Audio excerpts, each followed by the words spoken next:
Vamos a leer de los versículos 4 al 9, pero antes de leer estos versículos, quiero agradecer al Señor por este tiempo, esta oportunidad, y vamos a hacerlo orando, ¿ok? Así que le voy a pedir que ahí donde está sentadito, incline su rostro y elevemos oración a nuestro Dios. Padre, gracias te damos por este tiempo. Gracias, Señor, porque nos has permitido despertar con vida. Gracias, Señor, porque nos has traído con bien. Y hoy pedimos que este tiempo, Señor, pueda ser de bendición para nuestras vidas. Que sea tu palabra hablando a nuestros corazones. Que podamos tener un corazón humilde, un corazón enseñable, que pone en práctica tu verdad. Que cualquier situación o circunstancia que nos esté agobiando, Señor, la podamos presentar a ti, Señor, descansando en tu soberanía, en tu poder, y recordando que tú, al que amas, todas las cosas ayudan para bien. Gracias, Padre, por ser tan buenos con nosotros. Y hoy pedimos que nuestro corazón esté enfocado, Señor, en obedecer tu palabra luego de aprender de ella. Te damos gracias y pedimos todo en el nombre de Jesús. Amén.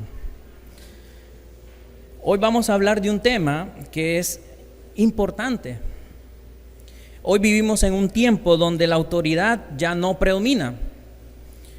La rebeldía y la falta de respeto cada vez va en aumento. Podemos ver cómo la voz de los padres ya no es escuchada en muchos hogares.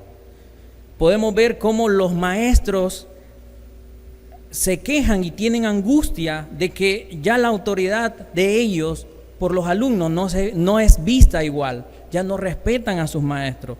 Vemos también cómo los ancianos ya no son respetados, ya no son admirados. El marido, tal parece que ha dejado de ser cabeza de la mujer, cabeza del hogar. Y la esposa huye despavorida cuando escucha la palabra sumisión. Esto lo podemos ver en el contexto de la sociedad. Una sociedad que no tiene a Cristo, una sociedad que ha caído en pecado desde que Adán y Eva comieron de aquel fruto prohibido. Pero ¿sabe cuál es el problema? El problema es que en muchos hogares cristianos estamos viviendo lo mismo, y eso es triste y eso es doloroso. Vemos hijos en rebeldía, esposas que no se someten a sus esposos, esposos que no están siendo cabeza de hogar y no están sabiendo guiar. Hombres que siendo cristianos no se someten y no se humillan al señorío de Cristo. Esto sucede muchas veces porque los miembros de la familia cristiana han perdido su rol designado por Dios y los padres no han transmitido el evangelio de manera efectiva. Y usted me puede decir, claro que yo llevo a mi hijo, claro que yo enseño el evangelio, claro que le enseño la Biblia. Sí, pero la enseñanza que Dios pide y demanda es hablar, pero también vivir. Y probablemente muchos de estos hogares están enseñando el evangelio con su boca, pero sus hechos muestran otra cosa. Y eso produce esa disfuncionalidad en los hogares, y por eso vemos este resultado en hogares cristianos. Pregunta, ¿entonces el evangelio no tiene poder? ¿Entonces Cristo no sigue transformando vidas? Nosotros los seres humanos fuimos diseñados para obtener el conocimiento, ya sea teórico o práctico, a través de la repetición. Eso es algo y un diseño que Dios nos ha dado. Por ello, Dios en su sabiduría nos ha dejado, y vamos a ir a la cita de hoy, la manera en que podemos preservar el hogar cristiano. Así que esto que está aquí en la palabra, si usted y yo somos hijos de Dios, esto no es un consejo. Si lo puedo tomar, me parece bien. No, si usted y yo somos hijos de Dios, esto es un mandato, una orden de nuestro Padre. Entonces vamos a ir a la Biblia y le pido que busque el versículo 4 de Deuteronomio 6. Vamos a leer del versículo 4 al versículo 9.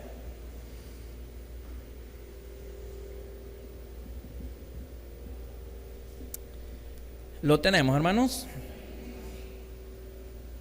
Ok, dice así la palabra del Señor.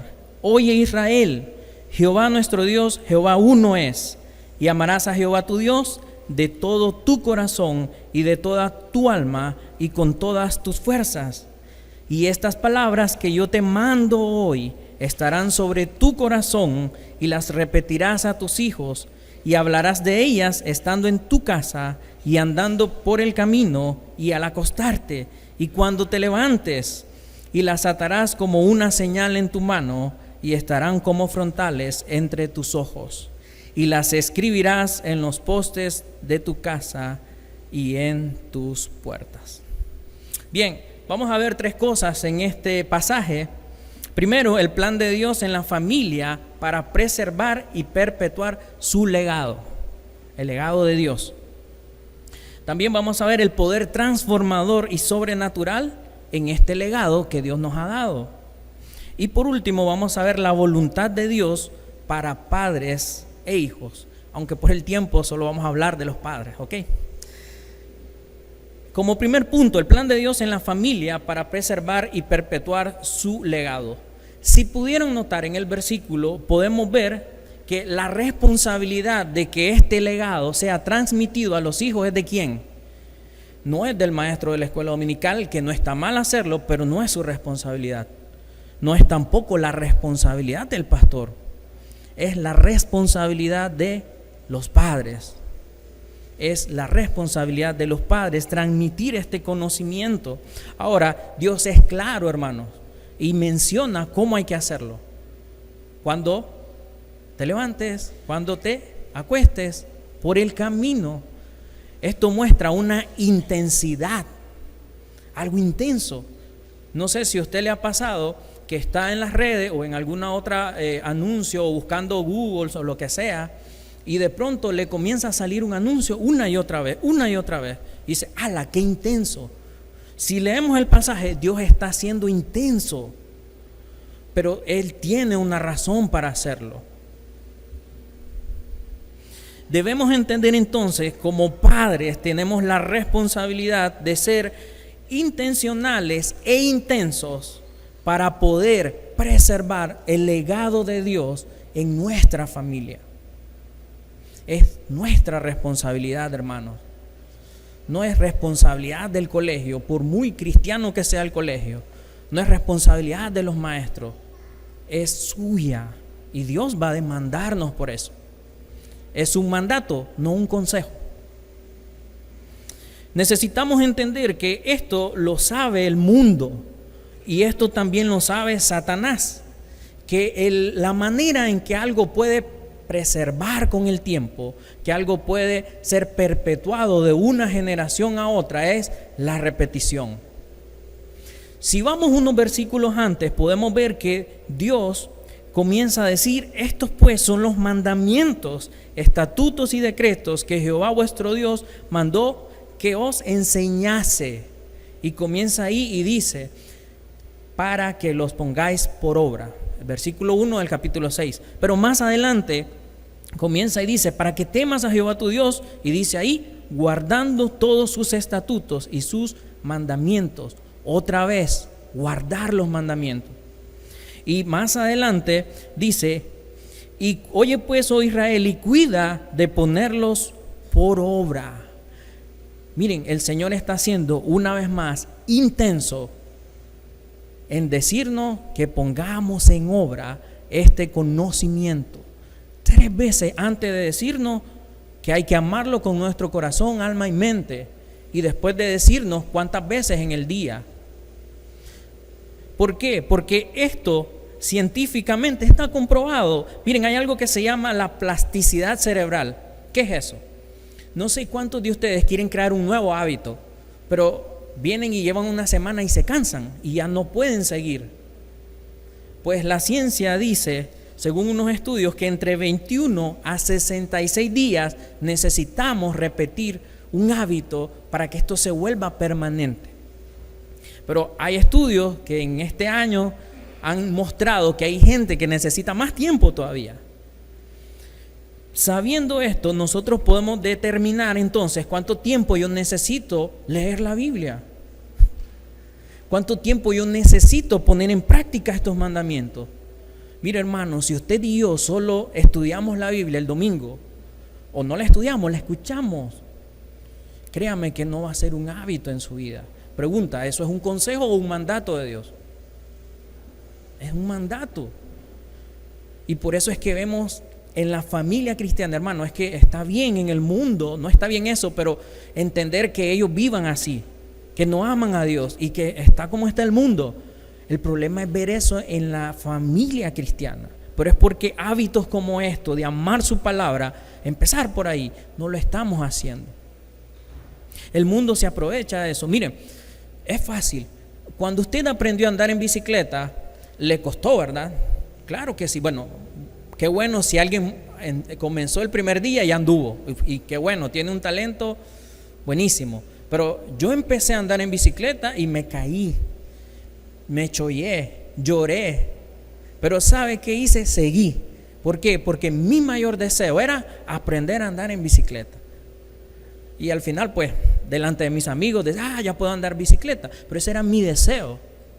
Ahora, pregunta, ¿usted cree que cuando aprendió a andar en bicicleta le detuvo el dolor por haberse chollado? ¿O le detuvo la vergüenza de que alguien lo vio y se cayó y se rió de usted? No, usted siguió una y otra vez hasta que logró aprender. Con la Biblia es igual.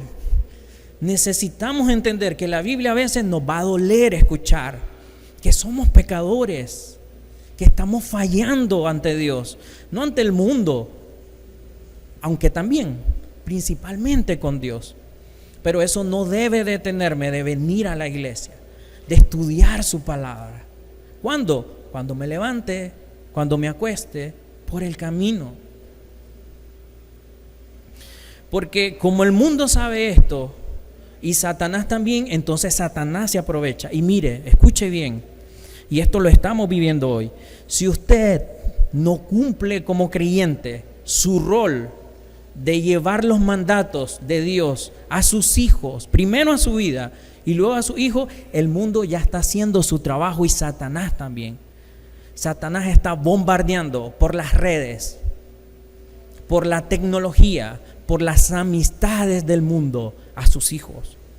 Sus maestros, que usted confía en ellos, hoy están bombardeando a sus hijos con mentiras que parecen verdades, engañando a sus hijos y llevándolo lejos de Dios y llevándolo lejos de amar su palabra y la obediencia a su palabra. Necesitamos tomar en serio esto porque Satanás sí lo está haciendo. Los medios sí lo están haciendo. Una de las tareas que los padres deben priorizar es crear en sus hijos un legado de dos cosas: conocimiento, quién es Dios, quién es Cristo, y la necesidad de proveer disciplina, amor, tiempo, corrección, pero también un legado de una vida práctica. Usted y yo necesitamos mostrar ante nuestros hijos también arrepentimiento, perdón, sacrificio. ¿Y sabe cómo se llama eso? En resumen, el Evangelio. Eso es el Evangelio. El Evangelio no es el día que yo tomé una decisión por Cristo, eso es parte de. Pero ahí empezó usted a vivir el Evangelio. El Evangelio ahora en su vida es eso, que ellos escuchen a través de la palabra de Dios, pero que también vean en su vida práctica los ejemplos de un padre que ama a Dios, que obedece a Dios con sus hechos. Necesitamos padres que amen a Dios, que dependan de Él, que confíen en Él y que puedan mostrar a sus hijos y a la sociedad el poder transformador de Cristo en sus vidas. Como segundo punto, podemos ver que este poder transformador y sobrenatural está como parte del legado de la familia. Eso Dios se lo da a usted para que usted lo enseñe a sus hijos y transmita eso a sus hijos. Necesitamos recordar la verdad del Evangelio, que usted y yo somos nuevas criaturas. Somos redimidos del pecado, o sea, sacados del pecado, comprados para vida nueva. Eso es el Evangelio. Eso pasó en su vida cuando usted vino a Cristo. Pero también necesitamos entender que yo ya no vivo para mí, ni para el pecado, ni para el mundo. Yo vivo para Cristo. Ese es mi sello como creyente. Y puede leer los evangelios. Dice que si usted no está dispuesto a aborrecer madre, padre, hijo, y no está hablando de odiar, está hablando de prioridades. Más que a Cristo, usted no está apto para ser discípulo del Señor. ¿Sabe quién puede cambiar ese deseo? Cristo, el evangelio. Pero necesitamos rendirnos a Él. Ahora, otra verdad es esta, hermano, pero yo ya hice eso, yo amo al Señor, pero sigo pecando. Esa es otra verdad. Hay pecado en nosotros, porque hay una vieja naturaleza. Pero eso no quiere decir en ningún momento que esa naturaleza es más poderosa que Cristo, que esa naturaleza es más poderosa que llevar el evangelio práctico a mis hijos. No es cierto, hermano. Mire, Pablo nos dice de esta lucha en Romanos 7, del 14 al 17, dice: porque sabemos que la ley es espiritual, mas yo soy carnal, vendido al pecado, porque lo que hago no lo entiendo, pues no hago lo que quiero, sino lo que aborrezco, eso hago. Y si lo que no quiero esto hago, apruebo que la ley es buena, de manera que ya no soy yo quien hace aquello, sino el pecado que mora en mí. Como creyentes debemos entender, hermano, esposo o padre, que usted es pecador. Aún siendo creyente, es pecador. Mamá o esposa, usted también es pecadora. Hijos, ustedes también son pecadores. Pero, ¿sabe cuál es la diferencia entre usted, si es creyente, si es hijo de Dios, y la gente del mundo? Que el poder del pecado ya no está sobre usted. Hay un poder mayor en usted, y ese es Cristo, y ese es el Espíritu Santo morando en su vida, Dios mismo. Como cristianos fuimos redimidos, salvados de ese poder del pecado. Dice Romanos 6, del 5 al 6, porque si fuimos plantados juntamente con Él en la semejanza de su muerte, así también lo seremos en la de su resurrección, sabiendo esto, que nuestro viejo hombre fue crucificado juntamente con Él. ¿Para qué? Para que el cuerpo del pecado sea destruido, a fin de que no sirvamos más al pecado. Hermano, eso yo no lo estoy diciendo, eso lo dice su palabra, eso lo dice Cristo. Ahora usted, como hijo de Dios, como padre, como esposo, ¿esto es verdad en su vida? ¿O solo está ahí? Qué bonito, pero fíjese, hermano, que no. Hermanos, tenemos que examinar nuestra fe, si realmente entonces estas verdades solo están ahí escritas. Esto es una verdad, hermano. Y no es para hacernos sentir mal, es para ir a la gracia de Dios, para recordar ese poder que hay en nosotros. No porque sea bueno, no porque sea mejor que otro, porque Cristo cambió su vida y mora ahora en usted y en mí. Y mire que lo lindo no es solo eso. Él nos ha dado un poder para vencer y obedecer. ¿Qué es quién? Su Espíritu Santo. Romanos 8, del 9 al 11 nos dice: mas vosotros no vivís según la carne, sino según el Espíritu. Si es que, dice ahí, el Espíritu de Dios mora en vosotros. Y si alguno no tiene el Espíritu de Cristo, no es de Él. Hermano, hay algo real en nuestra vida. Si el Espíritu Santo de Dios mora en tu vida, hay cambios. Ahí lo dice su palabra. Hay cambios reales. Dice: si Cristo está en vosotros, el cuerpo en verdad está muerto a causa del pecado, mas el Espíritu vive a causa de la justicia. Y si el Espíritu de aquel que levantó de los muertos a Jesús mora en ustedes. A veces leemos esto rápido, pero mire qué dice ahí: el Espíritu de aquel que levantó de los muertos. Hermano, ¿usted puede levantar a un muerto, resucitarlo? Bueno, levantarlo tal vez. ¿Resucitarlo? No, yo no puedo hacer eso, no sé usted. Pero hay un espíritu sobrenatural que levantó de los muertos a Cristo. ¿Sabe cómo se llama? El Espíritu Santo. ¿Y sabe dónde mora? en usted y en mí, si somos hijos de Dios. Y eso es un poder sobrenatural. Un poder sobrenatural. Y mire que 2 de Timoteo 1:7, ya sabemos este versículo, pero dice que no nos ha dado Dios espíritu de cobardía, sino de ¿qué? De poder. Y esto lo puede conectar con Filipenses 4:13. Todo lo puedo en Cristo que me fortalece. Hablando de vencer el pecado. Sino de poder, de amor, y algo que muchas veces los cristianos decimos, es que así soy yo. No, usted es hijo de Dios y tiene una nueva naturaleza. Dice dominio propio. Ese es el poder que hemos recibido.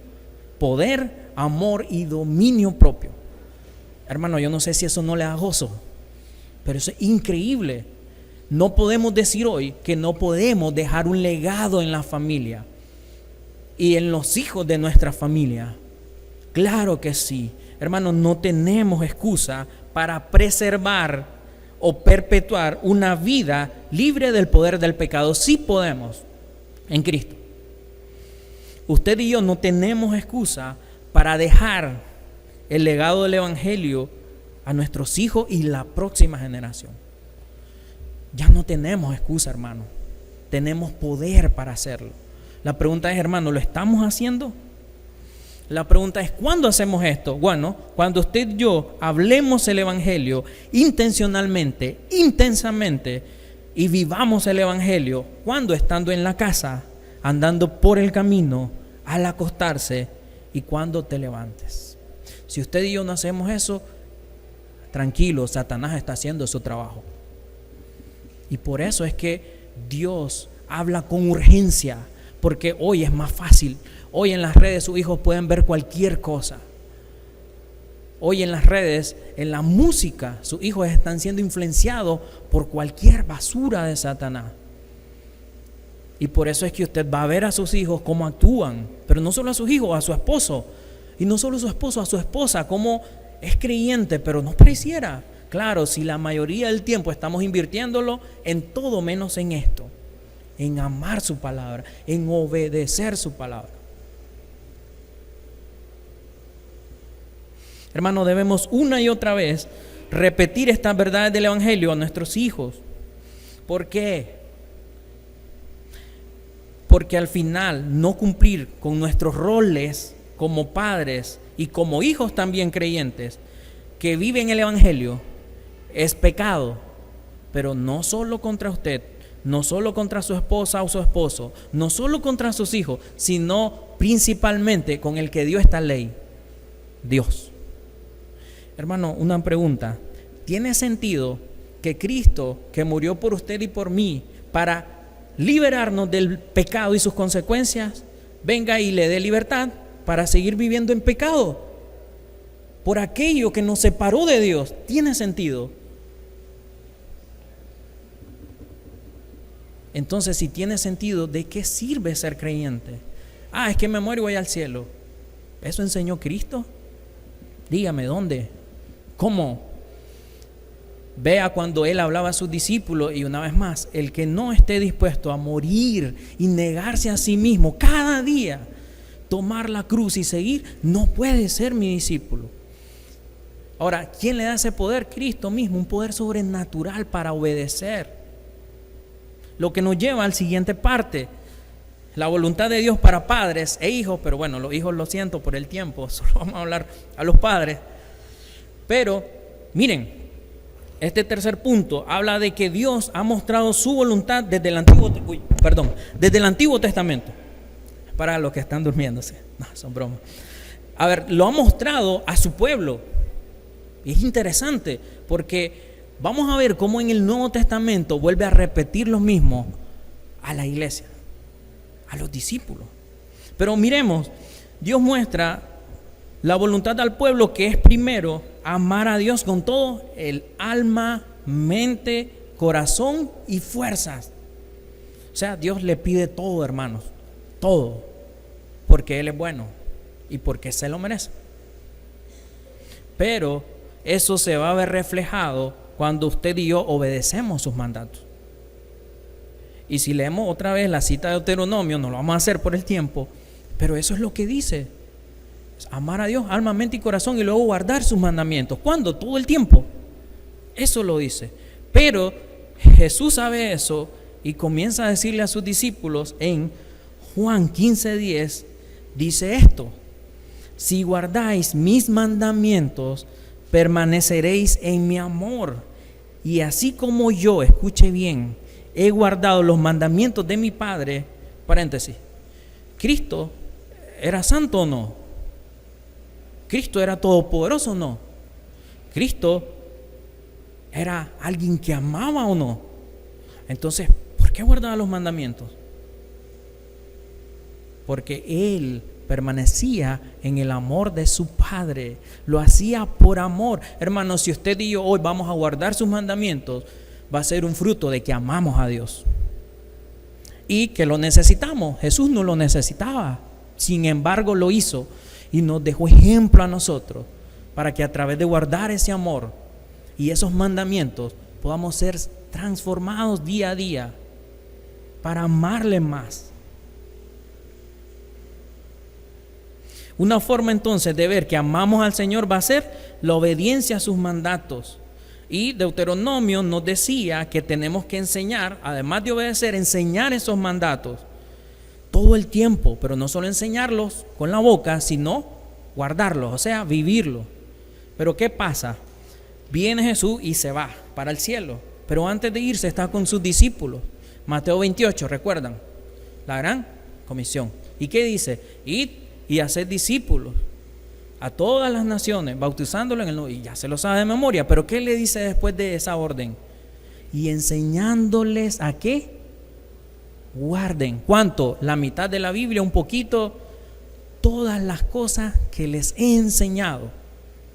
Y yo voy a estar con ustedes todos los días hasta el fin del mundo. Hermano, ¿se parece o no se parece al versículo de Deuteronomio? Sí. Sí. Es interesante ver que Cristo enfatiza que debemos enseñar a guardar todas las cosas que Él nos manda. Ahora vamos a entrar más en lleno para ir terminando y aterrizando.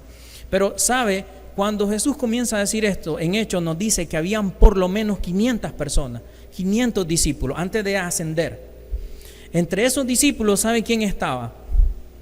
Un discípulo que era el más... Ese discípulo, cuando vieron un fantasma para saber si era Jesús, él fue el primero en decir: ok, si sos Jesús, yo quiero andar sobre el agua. ¿Y saben qué pasó? Anduvo sobre el agua, aunque después se hundió. Pero este hombre, cuando querían arrestar a Jesús, ¿sabe qué hizo? Sacó un cuchillo y le voló la oreja a un guarda. Ese hombre que tenía ímpetu, ese hombre que diríamos era impulsivo. Miren cómo Dios transforma. Y ese hombre hoy está cumpliendo este mandato, enseñando a que guardemos. ¿Y sabe quién? Pedro es. Pedro está ahí y hoy está enseñando en dónde. Primera de Pedro 3:1. Y dice así, parte de los mandatos: asimismo, vosotras mujeres, estad, escuche que esto es feo para algunas, estad sujetas a vuestros maridos. Si no le gustó, lo repito una vez más: estad sujetas a vuestros maridos. Perdón si no escuchó. A vuestros maridos, escuche bien, para que también los que no creen a la palabra sean ganados sin palabra por la conducta de sus esposas. Escucha, hermano, repito una vez más: ¿esto es un consejo a las esposas o es un mandato? Ok, estamos claros en eso. Ok. Mira, hermana, este es un mandato a la sumisión. Eso no es fácil, y peor en esta sociedad de hoy. Es que es difícil, pero es un mandato de Dios. ¿Por qué esto es un mandato? Porque cuando una mujer se somete a su esposo, escuche lo que pasa: los esposos y los hijos podrán ver la sumisión de la esposa o la mamá, al igual que la sumisión de Cristo a su Padre. ¿Usted quiere quejarse de la sumisión? Mire a Jesús, se sometió a su Padre. Y Efesios 2 nos habla de eso.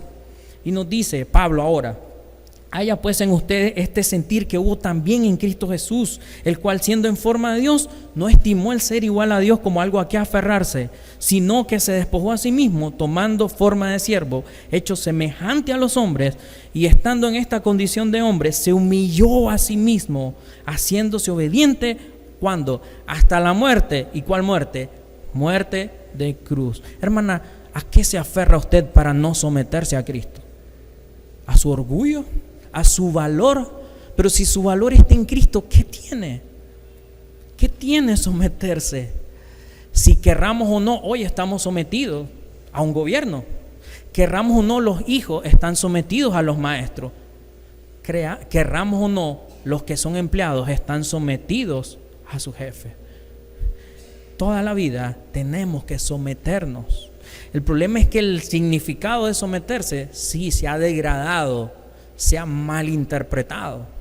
Ese es el problema, y entiendo por qué las mujeres, ¿por qué sale eso en la Biblia? Bueno, Cristo lo dijo, Dios nos mandó a eso, y Cristo no solo lo dijo, Cristo lo vivió. Entonces ya vio que Dios no es solo hablar, también es hechos, y si somos sus hijos tenemos que seguir su ejemplo.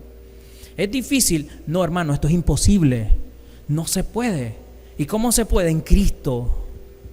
Si usted sigue luchando hoy, es porque lo está haciendo en su fuerza. Hermana, ríndase a Cristo y créame que Él le va a dar el poder. Ya se lo dio, su palabra y su espíritu, para poder someterse en obediencia.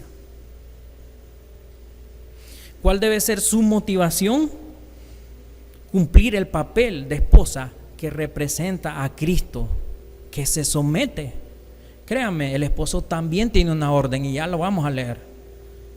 Así que, hermana, no se enoje, más bien sienta un gozo y una dicha de poder representar a Cristo cuando usted se somete. Hay ocasiones que es muy difícil someterse, incluso al mejor o inclusive al mejor esposo. Puede ser el más lindo, el más tierno, el más detallista, el más cristiano. Pero es que yo quería esto y él no quiere eso. Es difícil. Pero cuando usted entiende que la perspectiva de someterse es obediencia a Dios, eso le cambia todo, si amamos a Dios. Porque si no le amamos, créame que esto va a seguir siendo una lucha. Entonces, si usted hoy le cuesta someterse a su esposo, vaya a Cristo y ríndase a Él. Él le va a dar el poder para hacerlo. Ame a Cristo y Él le va a dar el poder para someterse. Por eso Jesús dice que sus mandatos no son gravosos, o sea, no son difíciles cuando nos humillamos a Él, cuando vamos a su poder sobrenatural. En mi carne yo no puedo.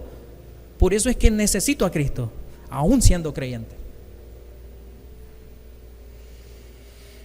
Cuando usted lo hace, el Señor le da aliento, pero no solo eso, usted sin darse cuenta recibe alabanza. Proverbios 31 habla de la mujer virtuosa. ¿Y cuántas de aquí, de las mujeres, quisiera poder esa mujer? Pues en Cristo puede serlo. En Cristo puede serlo. ¿Y sabe qué pasa? El 31:30, la parte final dice: la mujer que teme a Jehová, esa será alabada. Usted decide, o se somete a Cristo y a su esposo y recibe alabanza del Señor, o haga su voluntad, y se va a dar cuenta, o ya se ha dado cuenta, cómo eso va destruyendo su familia. Pero eso no importa, porque hay alguien que usted representa más alto, Cristo. Y Romanos 2:2 nos dice, 2:8 nos dice que por causa de nosotros muchas veces el nombre de Cristo es blasfemado entre los gentiles, entre los que no creen. Entonces usted decide su valor, su prestigio, o Cristo y su prestigio. Está en sus manos, hermano. Escuche, la sumisión no significa que la esposa sea inferior al esposo. No, usted es diferente. Somos diferentes en diseño y en todo. Yo le puedo asegurar que estos arreglos no los hizo un varón, lo hizo una mujer. Y si lo hizo un varón, qué bueno. Algunos tienen talento, pero normalmente es la mujer. Y solo estamos hablando de talento porque hay más cosas en que somos diferentes y nos podemos complementar. Y más en Cristo. La sumisión no significa que usted va a ser alguien pasiva, que va a estar ahí, no va a poder ni hablar y sí, todo lo que diga. No, Cristo le ha dado sabiduría a usted Cristo le ha dado dones, talentos y puede usarlo unido a su esposo. No significa la sumisión que usted debe anular su creatividad, sus dones, sus talentos. Tampoco significa que la mujer sea una esclava o que al casarse renuncia a su individualidad. No, son diferentes las mujeres. Y eso hay que respetarlo, varones, porque nos cuesta.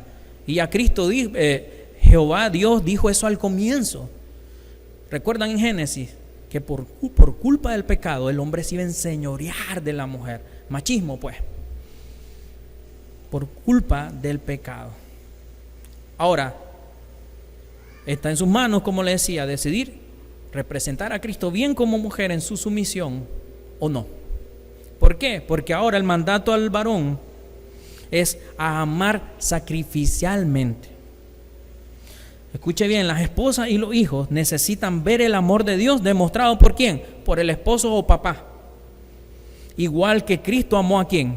A la iglesia. ¿Y cómo lo amó? De manera sacrificial, pero no solo de manera sacrificial, sino que dio su vida por ella.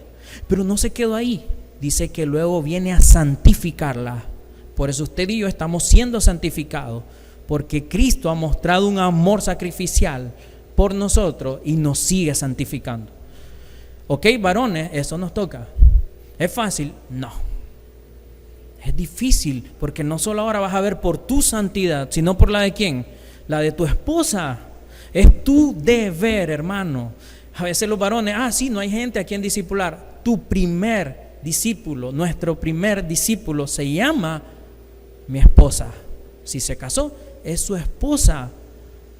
Por eso es que en esta cita nos viene relacionando a la iglesia y a Cristo, como el matrimonio lo compara y dice, grande es este misterio, porque nosotros representamos hoy a la iglesia y a Cristo como esposo y esposa.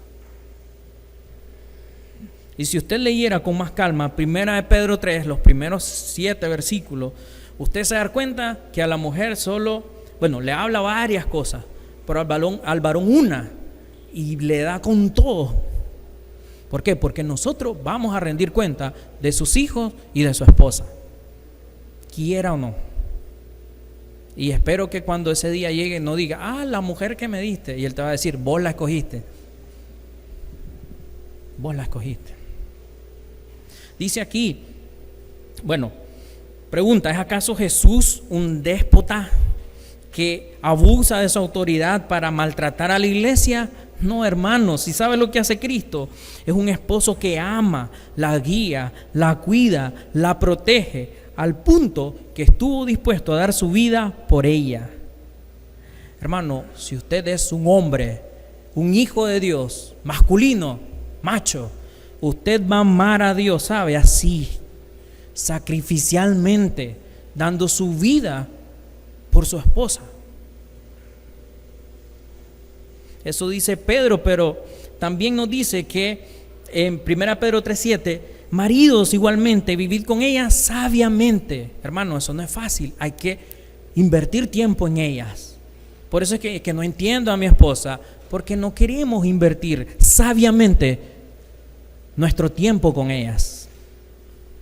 Necesitamos entonces tratarla y dando honor a la mujer como a vaso más frágil. Mire, si estuviera aquí un presidente famoso o alguien que usted admire y le presta uno de sus vasos más lujosos y que se lo dé otro famoso de vidrio, se lo presta, ¿cómo lo va a cuidar? Lo va a dejar ahí tirado, que venga el niño y lo bote. No, usted lo va a agarrar y, señor, tome, ya me lo bebí. ¿Por qué? Porque va a cuidarlo, es valioso, es delicado. Así tenemos que cuidar a nuestras esposas, amar a nuestras esposas sacrificialmente. ¿Eso es fácil? Es imposible, hermano. Por eso necesitamos el poder que lo hace posible, el evangelio, a Cristo. Él lo hace posible. Ríndase y verá que sí. Dependa de su poder. Mire, Efesios 5:25 al 29, Pablo también dice esto: maridos, amen a vuestras mujeres así como Cristo amó a la iglesia y se entregó a sí mismo por ella, para santificarla, habiéndola purificado en el lavamiento del agua por la palabra, a fin de presentársela a sí mismo una iglesia gloriosa, que no tuviese mancha ni arruga ni cosa semejante, sino que fuese santa y sin mancha. Así también los maridos deben amar a sus mujeres como a sus mismos cuerpos. El que ama a su mujer, a sí mismo se ama, porque nadie aborreció jamás a su propia carne, sino que la sustenta y la cuida, como también Cristo a la iglesia. Hermano, ¿está amando así a su esposa? ¿La estamos cuidando? ¿La estamos embelleciendo? Y me va a decir, sí, le compro el tinte, le pago el corte, la uña. No, el Señor habla del carácter de la mujer. Santificarla, cómo le ayuda a ella a que crezca espiritualmente. Qué bonito que le dé lo otro, está bien, pero eso aquí se queda. Pero llega la edad y pregúntele a su esposa o a las mujeres, a algunas no les gusta decir su edad, otras, no importa. ¿Por qué? A los varones también nos pasa. O sea, la edad va menguando uno y ahí ya no ni que ya está viejito ya. Entonces eso es lo más importante. O póngale que llegó a viejita y se ve linda y hermosa, pero es una viejita odiosa. Es una viejita que no muestra amor. Es una viejita que, se le corren. ¿Qué es mejor entonces? Alguien amorosa como Cristo, humilde, que aconseja, que enseña. O alguien bella ahí, pero que te da con el bastón. Entonces hoy, hermanas jóvenes, solteras, hoy usted invierte en su futuro. Si quiere solo belleza y lo material, está bien, trabaje. Pero si usted quiere ser una mujer que ama a Dios, que va a dejar un legado en la eternidad, obedezca su palabra. Vaya al Evangelio. Someta sus decisiones a Cristo. Puede ser la mejor universitaria, no está mal, pero si usted no ama al Señor, si su carácter no es transformado por Cristo, de nada le sirvió eso. Puede dejar un legado aquí en el mundo, créame, se olvida eso. Pero el legado eterno, eso nadie se lo va a quitar. Nadie, hermana. Varones, el punto es que nosotros necesitamos ayudarlas en ese proceso. Dice Juan 17:17, santifícanos en tu verdad. Tu palabra es verdad. Ahí, hermanos, es que necesito invertir tiempo. Necesitamos ayudarle. Romanos 12:2 nos dice que necesitamos nuestra mente ser transformada para que a partir de ahí venga el cambio. Hermano, ¿cómo puedo hacer esto práctico como hombre, como esposo, como padre? Bueno, dedique tiempo en la semana para estudiar la Biblia y enfóquese en los temas que ayuden a su esposa. No solo lo suyo, sino también a su esposa. Hermano, dedique tiempo diario a orar por ella, con ella también. Si no puede diario, aunque sea una vez a la semana, empiece el hábito para ayudarla a que ella vea las necesidades que también usted tiene y compartan juntos el poder del Evangelio. Sacrifique tiempo personal para tener conversaciones profundas de su esposa, escucharla, cuáles son sus preocupaciones, sus luchas. Y no la juzgue, escúchela primero y ya después vaya a la palabra poco a poco. Busque maneras de servir a sus hijos, a su esposa, dedicando 1 o 2 horas, aunque sea en el día, si puede, si no en la semana, horas, para que usted asuma la responsabilidad de su esposa. Ok, hoy yo cocino, ok, hoy yo limpio. Y aunque lo deje a como a ella no le gusta, todo sucio, un lamparoso, lo que sea, pero hágalo. Porque eso es una forma también de mostrar amor, de sacrificar. Pregunta, hermano, ¿con qué respeto responderían nuestras esposas si recibieran un amor así? Créame que la anduvieran así, miren. Pero perdemos. O ¿cómo admirarían a sus hijos a usted si ven a un esposo amoroso que se equivoca pero pide perdón, que reconoce que necesita ayuda y va a Cristo, a los hermanos en Cristo? ¿Cómo responderían los hijos? Yo creo que van a querer seguir su ejemplo, hermano. Padres, una de sus mayores responsabilidades es transmitir a sus hijos quién es Dios, quién es Cristo, junto con la necesidad de que no solo hablar, también hay que disciplinarlos a veces. Va a tocar darles amor, corrección, mostrar arrepentimiento, pedir perdón y sacrificio. Escucha, hermano, no basta solo con hablar verdades, sino también con vivirlas. Sus hijos no solo deben escuchar sobre estas verdades a través de sus palabras, sino que lo vean en lo práctico. Tu vida debe ser un reflejo claro y vivo de la voluntad de Dios, demostrando cómo estas verdades cambian y moldean acciones, decisiones. Pregunta, hermano, ya vamos a terminar. Pregunta: ¿qué legado estamos dejando como padres? ¿Qué legado estamos preservando o perpetuando?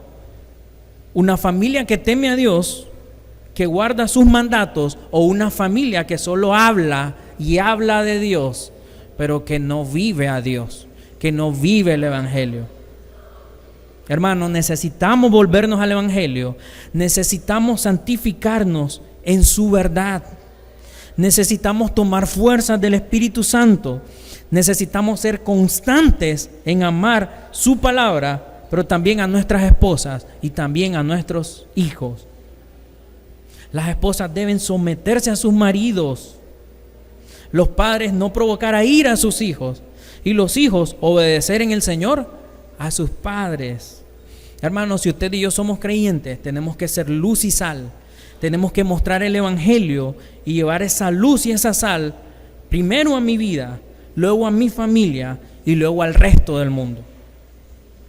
¿Sabe qué? Usted ya no tiene excusa para decir que no puede hacerlo, porque hoy se lo pude recordar, pero Dios se lo está recordando en su palabra. La pregunta es esta, hermano: ¿está listo, está lista para vivir de tal manera que tu vida misma grite el poder del Evangelio con los hechos? ¿Está dispuesto, hermano? Oremos. Padre, gracias te damos por este tiempo, por recordarnos, Señor, tu gracia y tu amor, por recordarnos que has dado a Cristo por nosotros. Ayúdanos, Señor, a dejar un legado de familia que ama al Señor, que teme al Señor, que no solo habla el Evangelio, sino que lo vive. Ayúdanos a ser intencionales y a ser personas intensas en mostrar tu verdad, en ir a tu verdad, y poder, Señor, ayudar en esta sociedad a llevar a las personas a Cristo. Que tu poder y tu gracia sean gobernando nuestra vida al punto de que sea fácil amarte y obedecerte, al punto de que sea fácil llevar la palabra a otros. Ayúdanos, Señor, porque esta sociedad está desfalleciendo sin ti, pero en tu poder y en tu gracia, ayúdanos a recordar que somos hijos tuyos, llamados a ser luz y sal donde quiera que estemos. Guárdanos, Señor, y ayúdanos a ser fieles a ti en el nombre de Jesús. Amén. Bendiciones, hermano.